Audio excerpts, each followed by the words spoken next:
लोकसभा में परिसीमन विधेयक 2026 पर चर्चा के दौरान समाजवादी पार्टी के राष्ट्रीय अध्यक्ष अखिलेश यादव ने एक ऐसा बयान दिया जिसने देश की राजनीति में नई बहस छेड़ दी है। नमस्कार, मैं प्रेयसी पांडे और आप देख रहे हैं भारत एक्सप्रेस। उन्होंने दावा किया है कि अगर उत्तर प्रदेश विधानसभा की सीटें बढ़ाकर 600 के आसपास कर दी जाती हैं, तो भारतीय जनता पार्टी चुनाव हार सकती है। सबसे पहले समझते हैं ये पूरा मामला क्या है। परिसीमन का मतलब होता है जनसंख्या के आधार पर चुनावी क्षेत्रों की सीमाओं और सीटों की संख्या को तय करना। आमतौर पर यह प्रक्रिया जनगणना के बाद होती है ताकि हर क्षेत्र को उसकी आबादी के हिसाब से उचित प्रतिनिधित्व मिल सके। लोकसभा में चर्चा के दौरान अखिलेश यादव ने कहा कि उत्तर प्रदेश में विधानसभा सीटों की संख्या 500 से भी ज्यादा हो सकती है और ये 600 तक पहुंच सकती है। उन्होंने सवाल उठाया कि सरकार इस पर क्या सोच रही है। कहीं ये महिला आरक्षण के बहाने कोई छिपा हुआ एजेंडा तो नहीं है। उनका इशारा सीधे तौर पर केंद्र सरकार और नरेंद्र मोदी के नेतृत्व वाली बीजेपी की ओर था। अखिलेश यादव ने कहा कि अगर सीटों का पुनर्गठन सही तरीके से नहीं किया गया और इससे पारदर्शिता नहीं रही तो ये लोकतंत्र के साथ अन्याय होगा। अखिलेश यादव का सबसे बड़ा तर्क जनगणना को लेकर था। उन्होंने साफ कहा है कि पहले देश में जनगणना कराई जानी चाहिए, उसके बाद ही परिसीमन होना चाहिए। उनका आरोप है कि बीजेपी जानबूझकर जनगणना नहीं करवा रही ताकि आबादी के वास्तविक आंकड़ों के बिना सीटों का बंटवारा किया जा सके।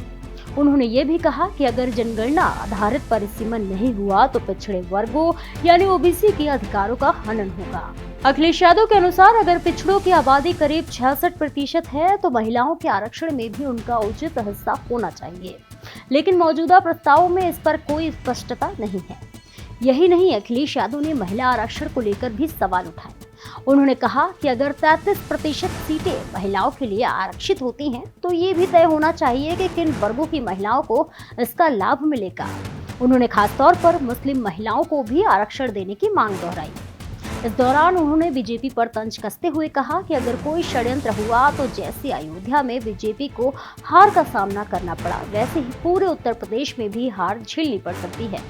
ये बयान सीधे तौर पर बीजेपी के चुनावी प्रदर्शन पर सवाल उठाता है। अखिलेश यादव ने अमेठी की पूर्व सांसद स्मृति ईरानी पर भी कटाक्ष किया और कहा कि सास बहू वाली तो हार गई, जो उनके राजनीतिक अंदाज को दिखाता है। अब सवाल ये उठता है कि क्या वाकई सीटें बढ़ने से बीजेपी को नुकसान हो सकता है। राजनीतिक विश्लेषकों का मानना है कि सीटों की संख्या बढ़ने से चुनावी समीकरण बदल सकते हैं, नए क्षेत्रों का गठन होगा, जाति और सामाजिक संतुलन बदल सकता है, जिससे पार्टियों की रणनीति पर असर पड़ेगा।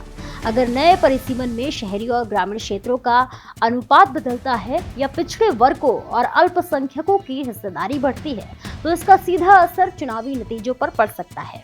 यही वजह है कि विपक्ष इस मुद्दे को लेकर सतर्क है और सरकार से पारदर्शिता की मांग कर रहा है।